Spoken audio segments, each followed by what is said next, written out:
নমস্কার শিক্ষার্থী বন্ধুরা, তোমরা দেখছো পাঠশালা টিউটোরিয়াল।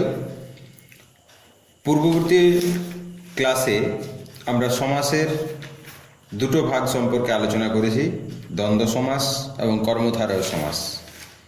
আজকে আমরা আলোচনা করব তৎপুরুষ সমাস সম্পর্কে।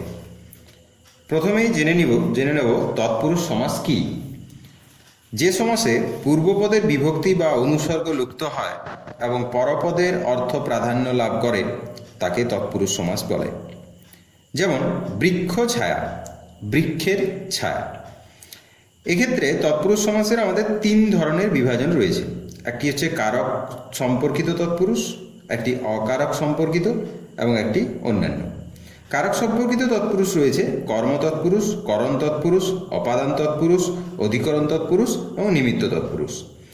অকারক তৎপুরুষ সম্বন্ধ তৎপুরুষ, ভাব বিশেষণ তৎপুরুষ, ব্যক্তি তৎপুরুষ। ব্যক্তি তৎপুরুষের আবার দুটো ভাগ, উপসর্গযুক্ত এবং একটি অনুসর্গযুক্ত। এছাড়া অন্যান্য তৎপুরুষ সমাসের মধ্যে রয়েছে নং তৎপুরুষ, উপসর্গ তৎপুরুষ এবং উপপদ তৎপুরুষ। প্রথমে আসছি আমরা কারক সম্পর্কিত তৎপুরুষ সমাস সম্পর্কে। এক্ষেত্রে প্রথমে বলা দরকার কর্ম তৎপুরুষ। কর্ম তৎপুরুষ কি না, যে তৎপুরুষ সমাসে পূর্বপদে কর্মকারকের সম্পর্কযুক্ত পদ থাকে এবং তা থেকে কর্মকারকের বিভক্তি কে এটি লুপ্ত হয় তাকে কর্ম তৎপুরুষ সমাস বলে। এক্ষেত্রে তোমরা কারকের যে বিভাজনগুলো সেগুলোকে মনে রেখে বিষয়টাকে ভালোভাবে বুঝবে। যেমন রথ দেখা, রথকে দেখা, এখানে দেখো কেটা লুপ্ত হয়েছে। এরপর আসছে আমরা করণ তৎপুরুষ। এক্ষেত্রে কি বলা যায় না, যে তৎপুরুষ সমাসে পূর্বপদে করণকারকের সম্পর্কযুক্ত পদ থাকে এবং তার সঙ্গে সংশ্লিষ্ট দ্বারা অনুসর্গ লুপ্ত হয় তাকে করণ তৎপুরুষ সমাস বলে। যেমন ছায়াবৃতা, ছায়া দ্বারা আবৃতা, এক্ষেত্রে দ্বারা লুপ্ত হয়েছে, তাহলে দ্বারা দিয়া এগুলো যদি বোঝায় তাহলে করণ তৎপুরুষ সমাস হবে। এরপর আসছি আমরা অপাদান তৎপুরুষ সম্পর্কে।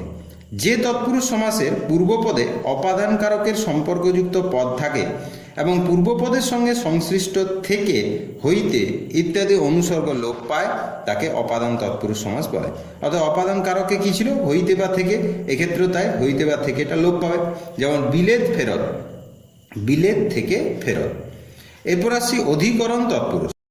যে তৎপুরুষ সমাসের পূর্বপদে অধিকরণ সম্পর্কযুক্ত পদ থাকে এবং পূর্বপদের সঙ্গে সংশ্লিষ্ট অন্তস্থ অ, তে, এ ইত্যাদি বিভক্তি লুপ্ত হয় তাকে অধিকরণ তৎপুরুষ সমাস বলে। যেমন বিশ্ববিখ্যাত, বিশ্বে বিখ্যাত, এক্ষেত্রে এ লুপ্ত হয়েছে।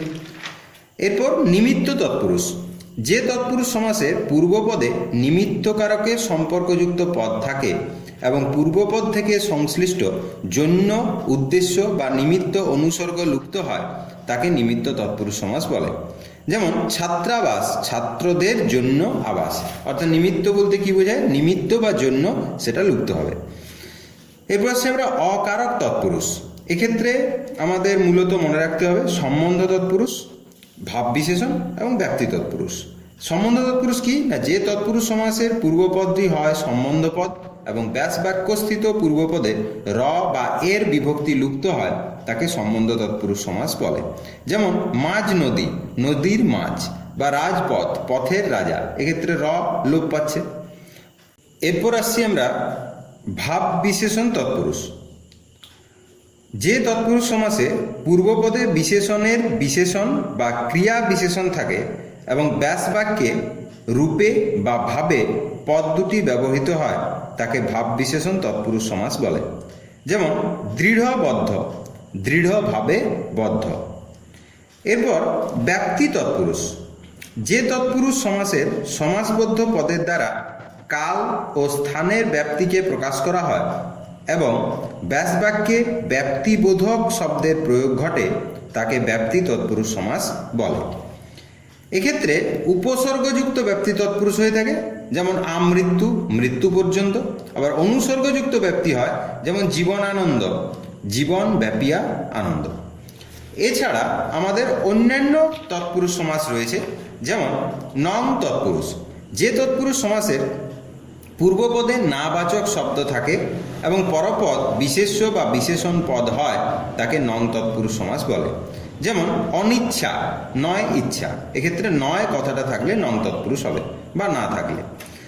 এরপর উপসর্গ তৎপুরুষ, যে তৎপুরুষ সমাসের সমস্যমান পদের পূর্বে উপসর্গ ব্যবহৃত হয় তাকে উপসর্গ তৎপুরুষ সমাস বলে। যেমন প্রতিকূল, কুলের বিপরীত। এরপর শেষ ভাগ আমাদের উপপদ তৎপুরুষ। উপপদের সঙ্গে কৃদন্ত পদের যে সমাস হয় তাকেই আমরা উপপদ তৎপুরুষ সমাস বলে থাকি। যেমন জলজ, জলে জন্মায় যা। তাহলে বুঝতে পারলে আজকের পাঠ আমাদের এই পর্যন্তই। পরবর্তী ক্লাসে আমরা সমাসের বাকি যে বিভাজনগুলো রয়েছে সেগুলো সম্পর্কে আলোচনা করব। ধন্যবাদ।